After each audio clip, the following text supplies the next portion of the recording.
diso safidy ianao raha tafiaraka aminay amin'izao alina izao fa efa manana tombony sahady ary afaka miomana sahady amin'ny mety ho tetry ny andro ao amin'ny raha-pitso manolotra ny arahaba sy ny firaritso raha toboko lahy sy toboko vavy amin'ny ankapobeny aloha ny mety ho tetry ny androntsika dia andalam-pidirana tsikelikely makany amin'ny ririninatsika izany hoe fitoetry ny andro mifanaraka amin'izay zany dia mangatsika hatrany aloha ny maraina ny atoandro kosa dia mety atsiaro hafana ihany tsika fa ny ariva kosa dia iverina angatsika indray any amin'ny volana jona sy jolay any hoany zareo no tafiditra tanteraka ao anatin'ny atyririnina sika etsak'ilan'izay kosa raha ny makasika mety ho tetry ny androntsika amin'ity faran'ny herinandro ity dia saika anjaka aloha ny zavona amin'ny faritra maro eto Madagasikara indrindra ny amin'iny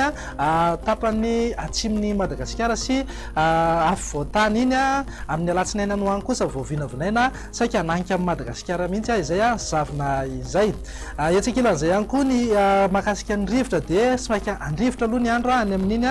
tendrony avaratry Madagasikara iny torak'izay ihany koa morontsiraka boeny ary ny morontsiraka afovoany andrefan'ny Madagasikara andao jerentsika ary amin'ny antsipriany mety tetry ny andro amin'ny raha-pitso maraina azo orana tandrifin-drahona aloha ny any amin'ny manodidina ny atsimo atsinanana sy taolanaro iny raha toa kosa ka andrahona amin'ny ankapobeny izay mety arahana orana malefaka indraindray any amin'ny fatry sava ny fatra sisa rehetra moa dia maina tanteraka mihitsy ny andro aoriny ny fisavany ny zavona vao maraina aty amin'ny manodidina ny fanadina ny ilany atsinanan'ny vakina karatra amorony mania otomatsiatra ary iorombe fa raha hoan'ny tolakandro kosa indray dia toy-hatrany aloha ny orana tandrifin-drahona any amin'ny manodidina ny atsimo atsinanana sy taolanaro azo an'izay orana tandrifin-drahona izay ihany koa isika any amin'ny manodidina ny samborano iny aty amin'ny morontsiraky sava sy analanjorofo kosa dia andrahona amin'ny ankapobeny izay mety arahana orana malefaka zany indraindray mifaritra sisa rehetra moa dia afaka manararoatra tsara mihitsy amin'ny fampiasana amin'ny angovo azo avy amin'ny masoandro satria dia ibalika tanteraka mihitsy ny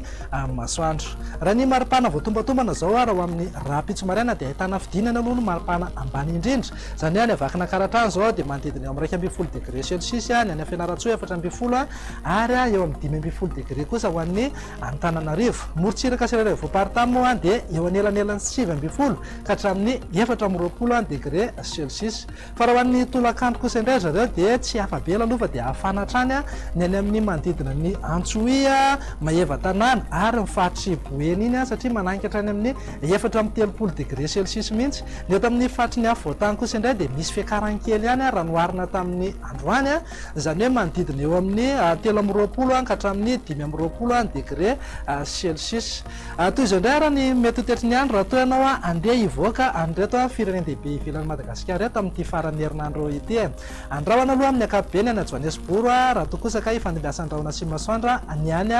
Milan anorana malefaka kosa zany ho an'ny Paris raha toa kosa ka azo oram-baratra ny any Nairobi sy Bangkok ho an'ireo nosy kely ivelan'ny Madagasikara kosa indray dia ho maina tanteraka aloha ny andro ho an'ny La Réunion sy Maurice raha anoram-baratra zany ho an'ny Comore anorana malefaka kosa ny andro any Seychelles any dia izay indray aloha no afaka natolota toboko lahy sy toboko vavy fa misaotra anao nanaraka anay hatramin'ny farany ampatsahivina hatranintsika raha toa tsy naharaka hatramin'ny voalohany hitsidika ny page Facebook Météo Madagasikara veloma toboko